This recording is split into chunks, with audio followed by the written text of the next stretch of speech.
When originating loans through the correspondent channels with Open Mortgage, the first place you want to start is in Knowledge and the correspondent directory.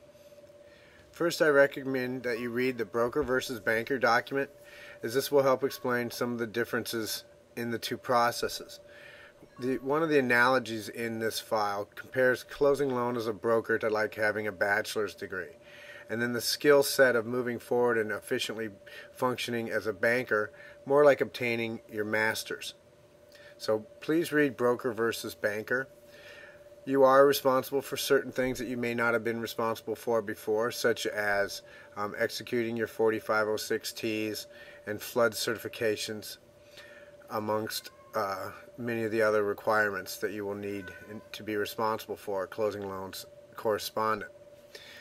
Once you've read broker versus banker, your branch manager will need to come to My Branch, to the Request Approvals category, and do the Request Correspondent Approval, and then open up the Correspondent Branch Correspondent Agreement.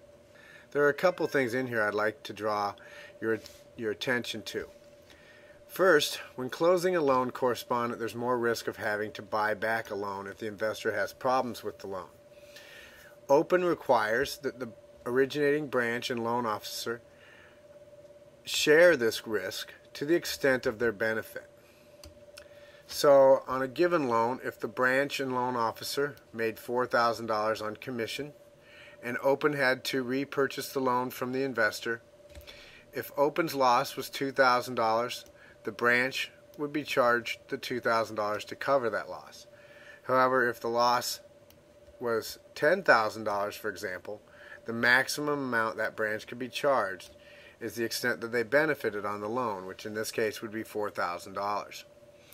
Also, when closing a loan with the correspondent channels, we use a warehouse line to fund these loans. There's quite often a difference in the per diem interest from the warehouse line to the note rate.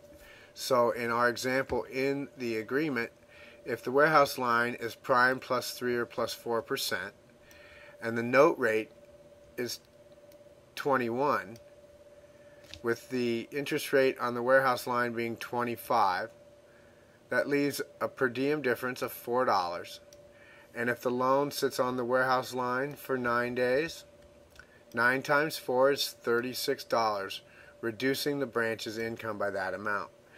This is important because there's certain things that you can do to reduce the time that a loan might sit on the warehouse line, such as trailing documents. If there are any trailing documents, you need to get those in as soon as possible. That will make the investor be able to purchase the loan off the warehouse line faster, reducing the number of days that it does sit on the line. Once this has been done, on page 2, you need to sign it and send it in. Once you've received authorization to proceed, the next step is to come to the Lenders tab, where you would want to click on Show All. That way the list would then reflect all the lenders, not just your branch approved lenders, and then click on the individual company that you want to get signed up with. Let's look at one that's not correspondent here for an example. Click on the lender and you'll scroll down and you'll click the Submit Branch Approval Request button. That will then be changed from corporate approved to requested, and then the correspondent or compliance and lending department will then make sure that you get your user ID and passwords on these correspondent lenders, and then you can come back to the Lenders tab once you get your logins, and you'll want to change the status from submitted to approved. Now that you have read the broker versus banker and understand the differences, you have approved or requested branch approval for correspondent lending and requested approval for the different correspondent lenders, you can now start to originate your loans.